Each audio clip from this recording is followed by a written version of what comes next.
I came home to silence. No tiny sneakers by the door. No glitter trail across the floor. No mommy, echoing from the stairs. Just the hum of my fridge and an envelope taped to the kitchen counter. That's when I knew something was wrong. At first, I thought maybe my daughter Mia was still at my parents' place. They were supposed to watch her while I was away for a 2-day business retreat. I'd packed her bag, her sketchbook, even her favorite peanut butter crackers. They'd smiled when I dropped her off. "Don't worry," Mom had said. "She'll be fine." Now I stood alone in my kitchen, the sun setting behind me, with a letter that read like a breakup note. "Sorry, sweetie. We just couldn't take care of her." That was the first line. The rest rambled. A few scribbled sentences trying to explain away the unthinkable. How Mia had been a handful, how their trip was already planned, how they just didn't know what else to do. They had dropped my 9-year-old daughter at Child Protective Services, like she was lost property. And then, they boarded a plane to Hawaii with my sister's 3 kids, complete with Disney backpacks, matching outfits, and pre-booked hula lessons. No emergency. No warning.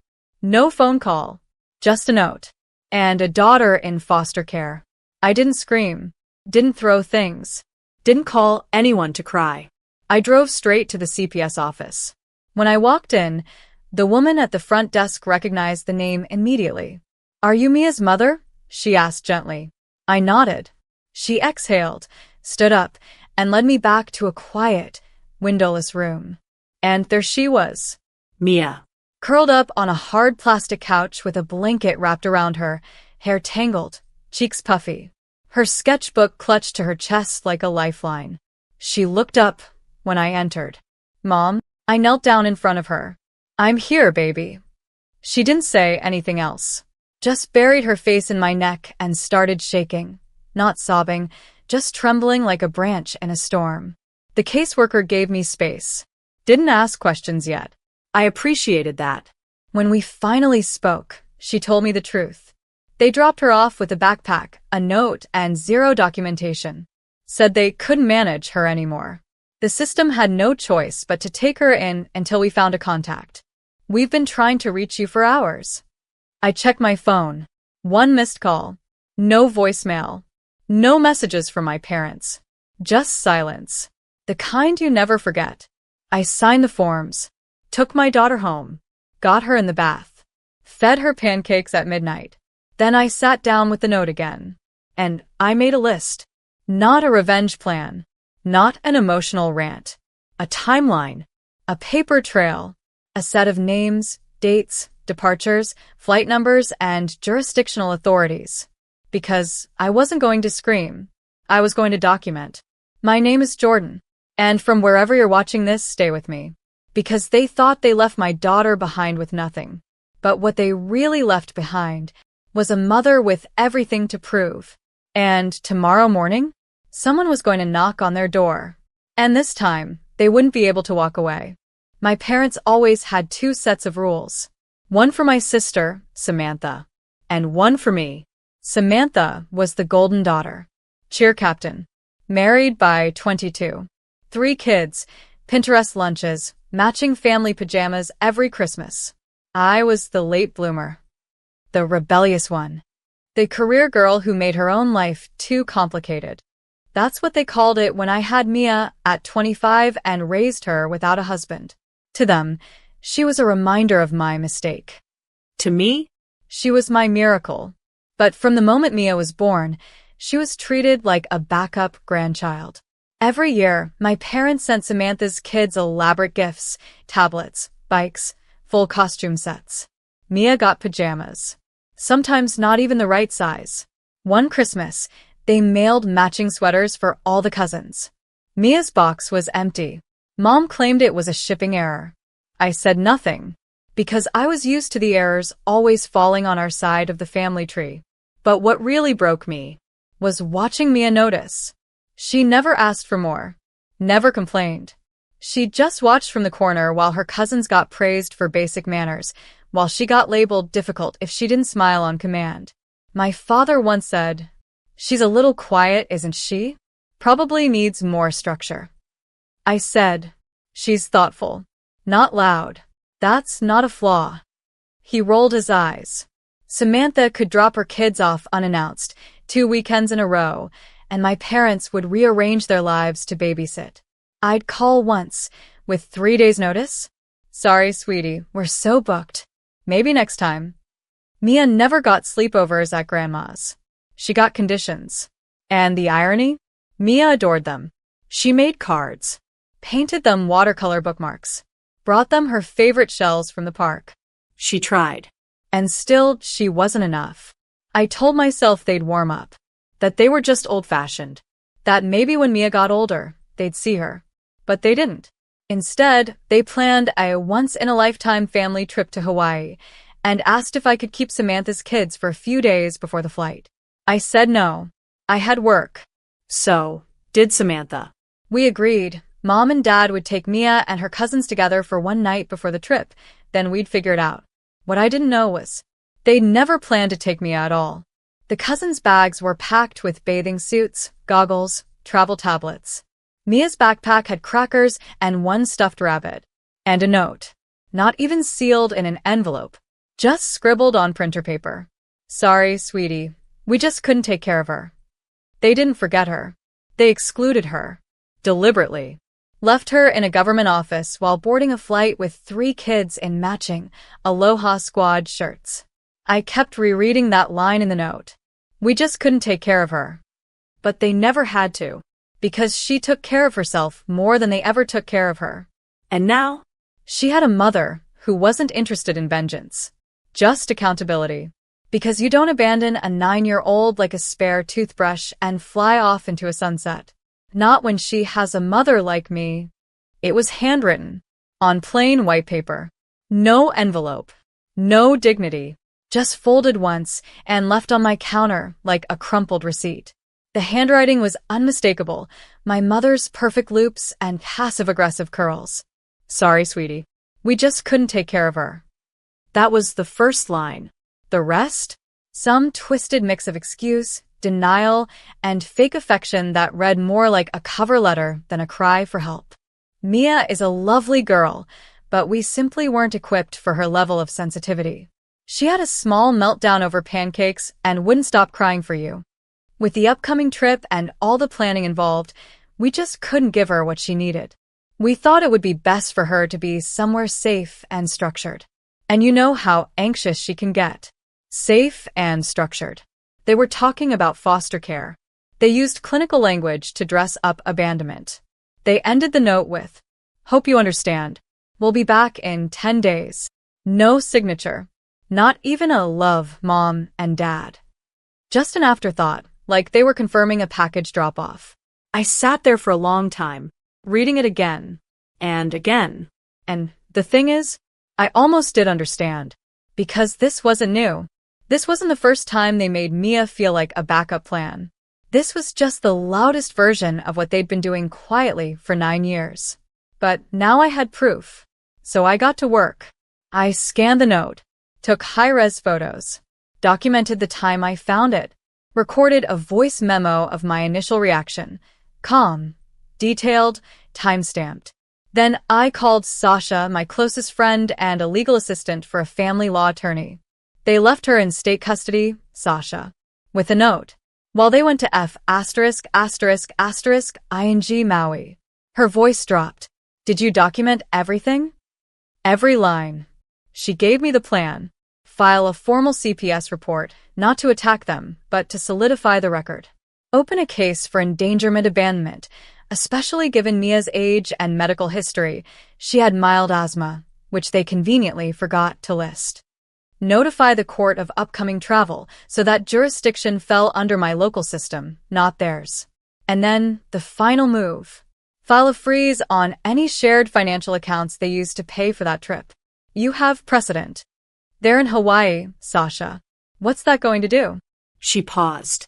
You ever seen a resort hold someone's bags over unpaid incidentals? I smiled.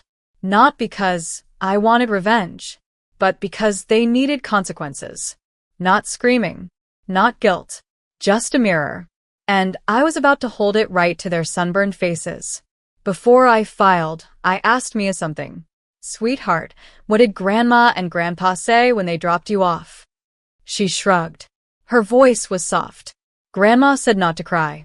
That I'd be better off with people who know what to do with kids like me. My heart cracked. Do you think that's true? She looked up at me. No. I think they just didn't want me. I knelt down, held her face in both hands. Well, I do. And they're about to find out what that costs. I didn't slam doors. I didn't post about it. I didn't call to curse them out. I just printed the paperwork and filed it. Report #CPS 7281. A. Neglect of minor by guardians. Filed. 9:47 a.m. Allegation. Abandonment of 9-year-old minor without formal custody transfer, documentation, or notification to legal parent. Attached. The note. Time-stamped photos. My custody papers.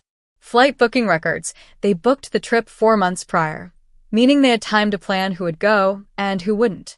And then I sent a copy to Sasha's office. By noon, the report was flagged for urgent review. Why? Because they didn't just leave Mia with a neighbor or call CPS in a panic. They physically walked her into a government office, left her, and flew away. And that isn't just negligence. It's calculated endangerment. They treated her like an inconvenience. A last-minute cancellation. A non-refundable burden they decided to toss so they could sip my ties with Samantha's picture-perfect kids. Sasha got back to me with news. We're escalating it. The state can open a temporary case against them. If it moves fast enough, they'll be served in Hawaii. I blinked. They'll get hit there? Hard. Travel violations tied to child neglect don't sit well with law enforcement, especially when the abandoned child is already in the system. The next morning, I filed one more request. A hold on any joint accounts my parents shared with Samantha. Not to steal. To freeze. Because she was complicit. She had to be. There's no way she didn't know Mia wasn't going. No way she didn't question why only her kids got the all-expenses-paid treatment. And yet, she said nothing. So I said everything. A notice was delivered to Samantha's bank, alerting them to pending legal action involving her children's travel, since the funds used came from an account under joint family responsibility. She texted me that night. Samantha, what the hell is this? Are you trying to ruin Mom and Dad's trip? I replied with a single photo. The note. 5 minutes later, she called. I didn't pick up. Because this wasn't about phone calls. It was about paper trails. And the trail now pointed to a hotel suite in Maui, where 2 people were sipping cocktails, completely unaware that a caseworker in a button shirt and 2 officers in plain clothes were already on their way. I didn't feel satisfaction. Not yet. I just felt readiness. Because when you're a mother and they hurt your child, you don't scream. You report. You document. You let the system they believed would protect them hold up a mirror. That night, I tucked Mia into bed. She held my hand and whispered, "Did I do something wrong?" I kissed her forehead. No. You did everything right. They're the ones who forgot how to love. Then I sat at my desk watching the clock. Because somewhere across the ocean, the sun was rising. And so was their reckoning. They thought paradise would protect them. Hawaii.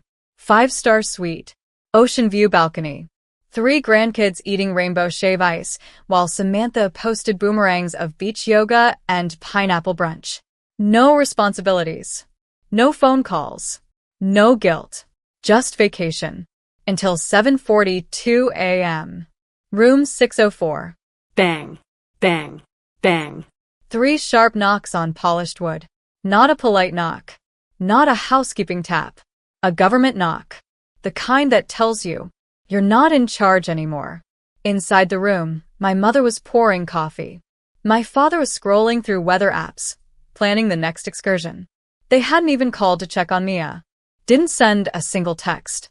The door opened. 2 plainclothes officers and 1 representative from Hawaii's Child Welfare Services stood in the hallway, badges out, formal, firm. Mr. and Mrs. Callahan? Yes, my father said, brows furrowing. You've been named in an active child neglect report involving the abandonment of your granddaughter, Mia Callahan. Silence. My mother blinked like someone had just spoken to her in another language. I think there's been a mistake. We have documentation. A signed note left in your home. Flight records. Witness statements. We're going to need you to come with us for questioning. She sputtered. We're on vacation. That's noted in the report. But she's fine now, right? Jordan picked her up? This is all just dramatic. A child was placed into state custody under your supervision. You left the country without proper care arrangements. That's not dramatic, ma'am. That's criminally actionable. My father tried to speak. The officers were already inside, securing the space, asking where the other minors were, the ones you chose to bring.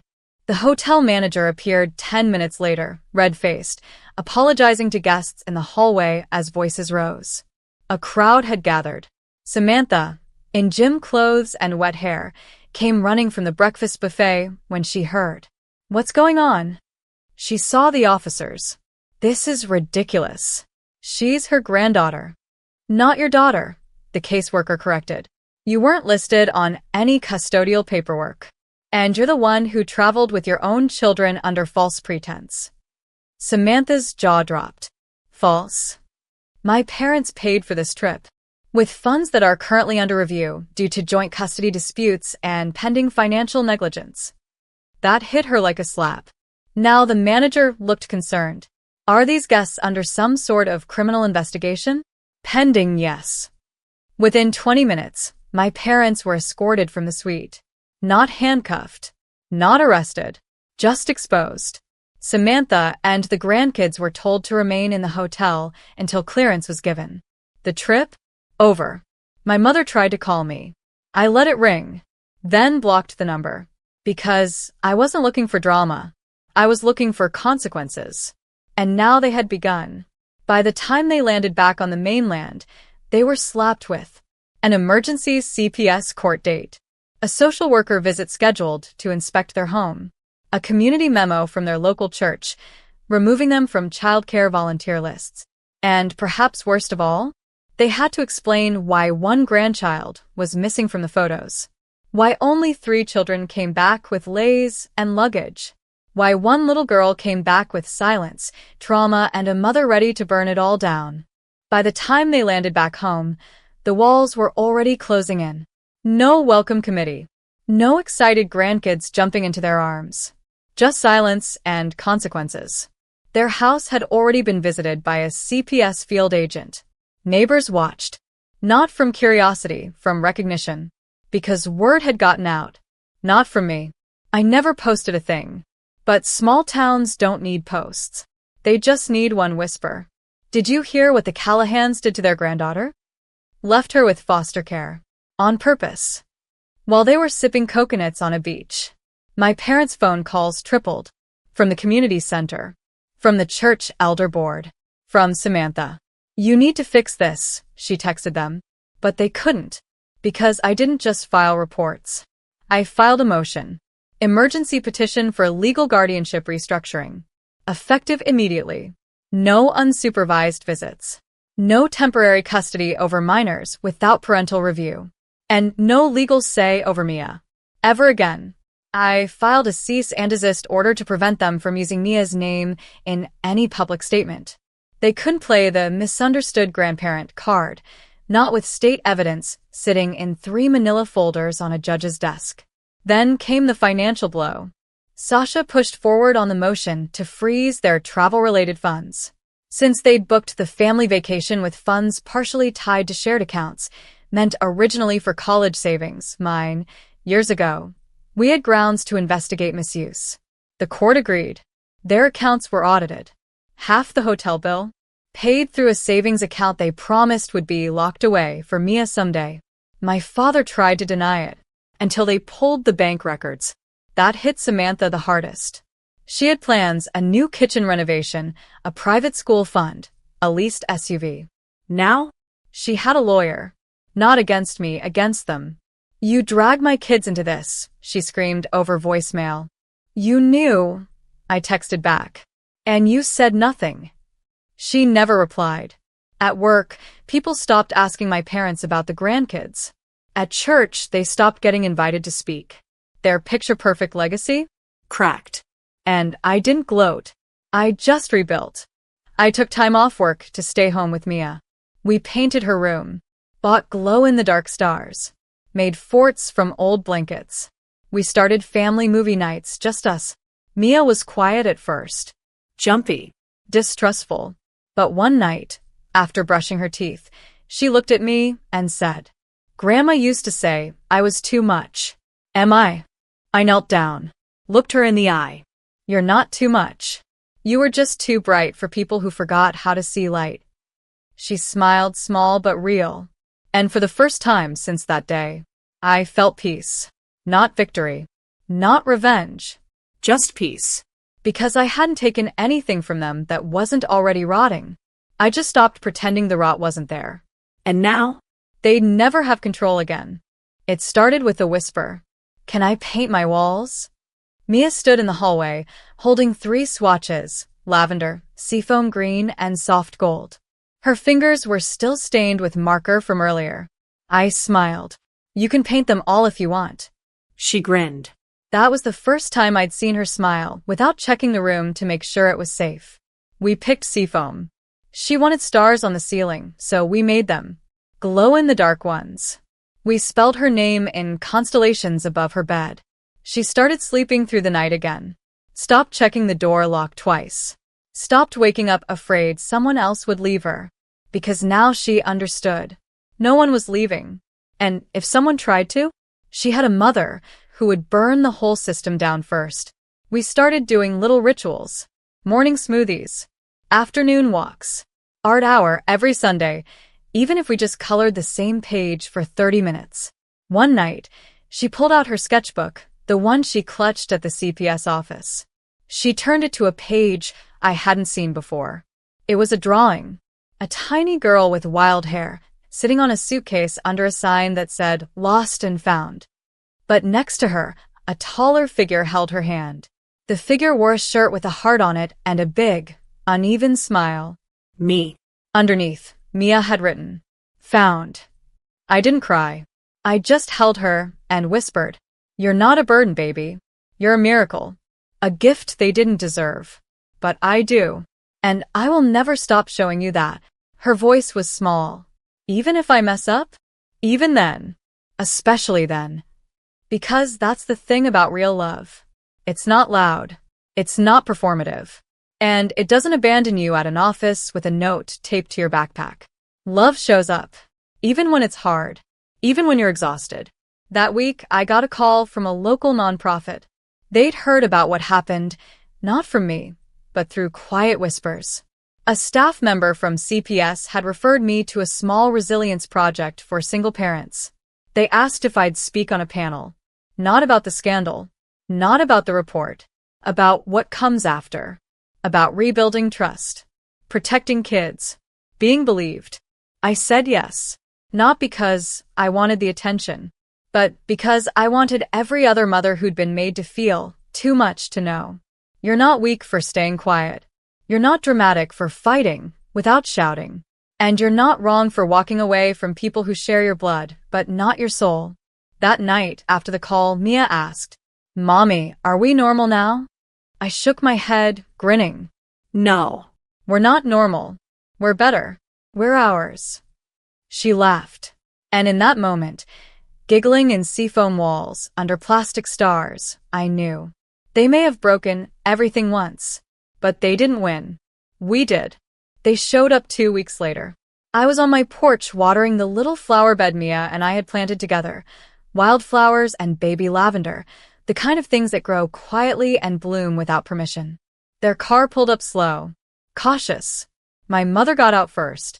She looked older, thinner. My father followed behind, adjusting his shirt collar like it would hide the shame on his face. I didn't move. I didn't wave. I just turned the water off and waited. "Jordan," my mom started, voice cracking. "We just wanted to talk." I stayed quiet. "We made a mistake. A terrible mistake." "We've lost everything," my father added, glancing at the street like someone might be watching. They weren't here to apologize. They were here to fix their image. to find a way to rewrite what had happened, to soften the truth so it could fit back into their polished little world. We didn't know how much this would hurt you, she continued. We thought she was safe. We thought you'd be back soon. I tilted my head. You thought wrong. They nodded quickly, desperate. We'll do anything, my father said. We miss Mia. And there it was. We miss Mia. Not we're sorry for what we did. Not we understand why we'll never see her again. Just longing. Just regret dressed up as entitlement. She's doing well, I said simply. She doesn't ask about you anymore. My mother swallowed hard. Can we write to her? No. Maybe just a visit? A letter? No. My voice was steady. Final. I stepped down from the porch, just close enough so they couldn't mistake the expression on my face. You didn't just forget her birthday. You didn't just miss a recital or say the wrong thing. You abandoned her. You put her in state custody like she was a stray. Then you flew across an ocean and posted smiling pictures with other kids. That's not a mistake. That's who you are. My mom was crying now. My dad looked like he'd aged 10 years in 10 minutes. I took a breath. Then I said the line I had written in my head 100 times. You treated her like luggage. Now you'll carry the weight of losing us for the rest of your lives. Silence. Not defensive. Not angry. Just broken. They turned to leave without a word. No fight. No screams. Because sometimes the loudest thing in the world is the sound of a door you'll never be allowed through again. I watched them go, then turned back toward the house. Inside, Mia was drawing on the floor, another one of her quiet masterpieces. Stars, flowers, little cartoon animals all hugging each other in crayon. She looked up. Who was it? I smiled. Just someone from the past. She nodded. I made you something. She held up a paper crown, crooked, covered in glitter. It's for being the best mom ever. I knelt, letting her place it on my head. It felt better than any courtroom victory, better than any public reckoning. Because this was the real reward. They thought they could leave a child behind and come home to peace. But what they came home to was a mother who had already rewritten the rules. I need a new car, can you co-sign? My brother's text blinked on my phone screen, smug as always. I stared at it, then typed back 2 words. Keep dreaming. A few minutes later, another notification lit up my phone. This time it was my dad. Big, bold letters filled the screen like a verdict. Refuse and you're cut off from family events. Cut off. From dinners where I was treated like a servant. From birthdays where my brother's gifts were mountains and mine were envelopes of pity. From holidays where my seat was at the end of the table, scraping plates while everyone else laughed. I sat there in the dim light of my apartment, their words echoing like a dare. My brother, entitled and reckless. My father, wielding threats like weapons. Both of them convinced that family loyalty meant blind obedience. But they had forgotten something. My name is Natalie Grant. I'm 27 years old. And if you think you know how this ends, stay tuned. What happens when the family that thinks they can buy your silence learns that you're the one holding the receipts? I didn't reply. Not to my brother's demands, not to my father's ultimatum. Instead, I picked up the phone and dialed a number I had been holding onto for months. A number they didn't know I had. As it rang, I picture my father's face when the foundation he thought was his alone began to crack. The face of a man who believed threats could control me. The voice on the other end answered warmly. This is Attorney Collins. Ready to proceed. I smiled into the receiver. Yes, it's time. And just like that, the game shifted. Attorney Collins's voice was calm, confident. We've prepared everything. All we need is your go-ahead to file the paperwork. I leaned back in my chair, staring at the ceiling. Do it. For months I'd been collecting documents, bank transfers, tax records, property deeds, all the proof of how much I had propped up my family while they called me ungrateful. Every loan in my name. Every temporary favor that turned permanent. Every time they told me it was my duty because I was the responsible one. By morning, the plan was in motion. Quietly. Legally. Meanwhile, my brother's texts piled up. So? Are you co-signing or not? Dad says you're being selfish. Fine, but don't come crying when you're not invited to Thanksgiving. Thanksgiving. The holiday where I cooked the entire meal while they laughed in the living room. What a loss. Then Dad's voice thundered through my voicemail. Natalie, this is your last chance. Family loyalty means sacrifice. If you won't help your brother, you're no daughter of mine. I played it twice, then saved it. Evidence. At lunch, Collins called again. Paperwork filed. Clause 7.2 of your joint accounts protects you from being liable for any of their debts moving forward.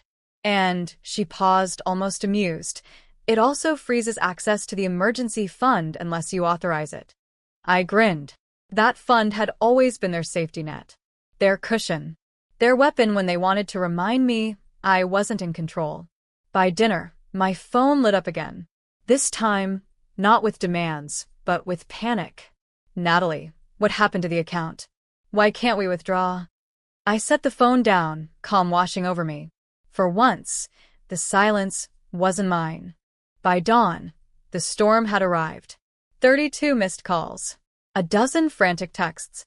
My brother's messages alternated between rage and begging. You froze the account? Are you insane? Unfreeze it now, or Dad's cutting you out for good.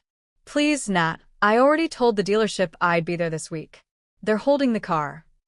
I almost felt sorry for him, almost. But then I remembered every time he borrowed money and called it a loan he'd never repay. Every birthday where he got a brand new gadget while I unwrapped a sweater. Every smug grin when Dad called him the future of the family. Now the future looked a little shaky. At noon, Dad finally showed up at my office. He stormed in like he owned the place, slamming his hands on my desk. Natalie, you've embarrassed this family. Do you know what people will say if they find out you turned against your own brother? I closed my laptop calmly. You mean what will they say when they find out you threatened to cut me off from family events because I wouldn't co-sign his debt? Or when they learn I was the one covering the bills behind the scenes for years? His face went red. That was your duty. I leaned forward, my voice steady. No, Dad. That was my choice. And now I choose differently. He opened his mouth, but before he could speak, I pressed play on my phone. His voicemail boomed through the office. Family loyalty means sacrifice. If you won't help your brother, you're no daughter of mine. His eyes flickered. He knew what it meant. Proof. Leverage. Power. For the first time, he looked unsure. I smiled. Game over. Dad froze as his own words echoed from my phone, filling the office. The same threats he'd barked with pride now hung in the air like evidence in a courtroom. You recorded me? He hissed. I shook my head slowly. No, Dad. You recorded yourself. I just pressed save. His jaw tightened. You wouldn't dare use that against me. I leaned back in my chair, calm, steady. I don't have to. Imagine what happens when Grandma hears it. Or Aunt Linda. Or the investors who always brag about how honorable you are. Do you think they'll see loyalty? Or abuse? The color drained from his face. My brother texted again, desperate this time. Nat, please. The dealership called. I'll lose the deposit. Just sign for me. I'll owe you forever. Forever. The same word he'd used the last 5 times. I slipped my phone into my bag and looked Dad in the eye. You wanted to cut me off from family events? Perfect. I'm cutting myself off, too. Except I'm taking my accounts, my business, and every last string you thought you had on me. He tried one last jab. You'll regret this when you're alone. I smiled. Funny. I've never felt less alone in my life. Because I wasn't playing their game anymore. I was rewriting the rules. Dad slammed the folder shut, grabbed it off my desk, and stormed out without another word. My staff watched from the doorway, wide-eyed. I just sat back, steady, letting the silence crown me. For the first time, the threat wasn't hanging over me. It was hanging over him. 2 days later, the wider family knew. Not because I told them, but because Dad couldn't hide it. Word leaked through cousins, then uncles, then Grandma herself. Everyone had questions. Why would you try to force Natalie into co-signing? Is it true you threatened to cut her off? I didn't need to say a word. The voicemail, forwarded to one relative, spread like wildfire. Dad's booming voice, "If you won't help your brother, you're no daughter of mine," was now the family's favorite topic. At Sunday dinner, I stayed home, sipping coffee while my phone buzzed with updates. A cousin texted me, "Your dad stormed out halfway through. Grandma told him she's ashamed. Said no father should treat his daughter like that." Another, "Your brother kept whining about the car. No one had sympathy. Aunt Linda told him to grow up." I almost laughed out loud. The same relatives who once looked past every slight against me now saw the truth, loud and undeniable. Meanwhile, my brother's text shifted tone again. "Nat, I'm sorry. I shouldn't have asked. Just can you help me, please? I'll work for you if I have to." For years, I'd been the one reduced to begging. Now the roles had reversed. I typed one reply, "No." And for once, that single word felt like the loudest sentence I'd ever spoken. Because the power wasn't in the evidence anymore. It wasn't even in their humiliation. It was in finally saying no and meaning it. By midweek, the silence from Dad was deafening. No calls, no emails, no bold demands in all caps. For a man who had spent his life barking orders, the quiet was the clearest sign of defeat. But my brother? He couldn't stop. "Nat, I'll pay you back. Just this once. The dealer said they'll blacklist me if I don't follow through. Please, Dad won't help. I need you." Each text was a reminder of the role they had tried to lock me into: provider, fixer, servant. And with every vibration of my phone, my resolve hardened. That night, Attorney Collins called again. "Everything's finalized. They can't touch your accounts, and the joint fund is permanently frozen. You're in the clear." I thanked her, a weight lifting from my chest that I hadn't even realized I was still carrying. For the first time in years, I wasn't waiting for the next crisis to land in my lap. I was free. To celebrate, I drove out to a dealership, not for my brother's car, but for mine. The one I'd been putting off because family emergencies always came first. When I slid behind the wheel of a gleaming midnight blue sedan, the salesman asked, "Would you like to finance or buy outright?" "Outright," I said, handing over my card. The refund from the frozen account made it easier than ever. Driving home, the city lights reflected off the hood, and I realized something powerful. I hadn't just cut them off. I had stepped into my own life fully. They had tried to make me feel powerless. Instead, I had proven I was unstoppable. And their silence was proof they knew it. The face-to-face came sooner than I expected.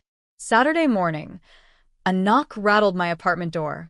When I opened it, Dad stood there, shoulders heavy, my brother hovering just behind him like a guilty shadow.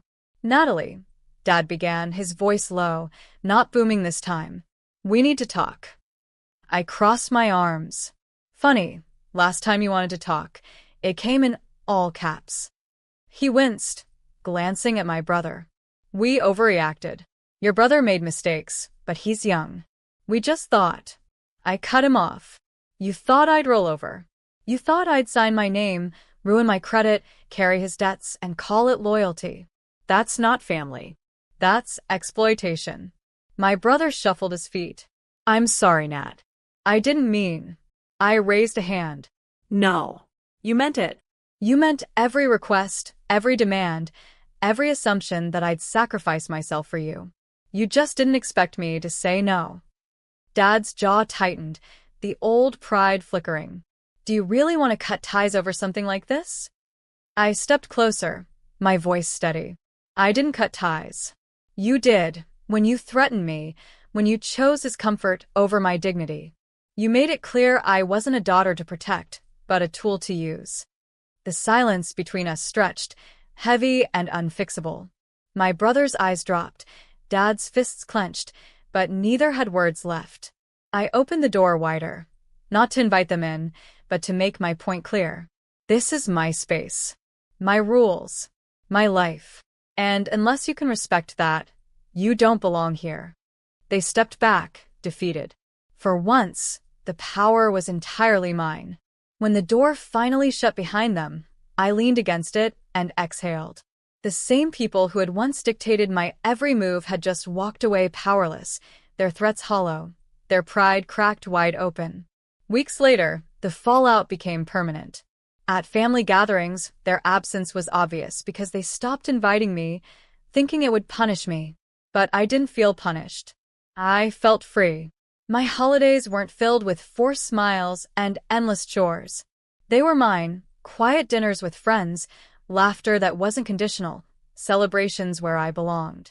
The voicemail still lived in my phone, Dad's booming voice snarling, "If you won't help your brother, you're no daughter of mine." I didn't delete it. I didn't need to. It was proof, a reminder of the line they had drawn, and how I had chosen to step over it into something better. One evening, I drove my new midnight blue sedan through the city, windows down, music playing. Freedom hummed in the engine, in the road stretching out ahead. This was the car my brother thought would be his, the signature my dad thought he could force from me. Instead, it was mine, bought outright, untethered, undeniable. When I parked, I snapped a photo, me leaning against the hood, skyline glowing behind me. Caption: "Funny thing about threats, they only work if you care about losing what they offer." The likes and comments rolled in. Supportive, admiring. People who saw me not as a freeloader, not as a backup plan, but as someone who had finally chosen herself. And that was the sweetest justice. Not revenge. Not payback. Just peace. They had tried to cut me off. Instead, I walked away whole. This story shows the bitter truth of family betrayal and the sweet taste of standing up for yourself. Sometimes those closest to you will test your limits, use your kindness, and expect your silence. But when you draw the line, you discover strength you never knew you had. The real lesson is simple. Loyalty is not slavery, and family doesn't mean blind sacrifice. It means respect. Without respect, there is no bond worth keeping. Monetization safe, YouTube friendly, and built to keep viewers hooked, this script carries raw emotion, poetic justice, and a satisfying closure that resonates with millions who've been overlooked or used by the people they trusted most.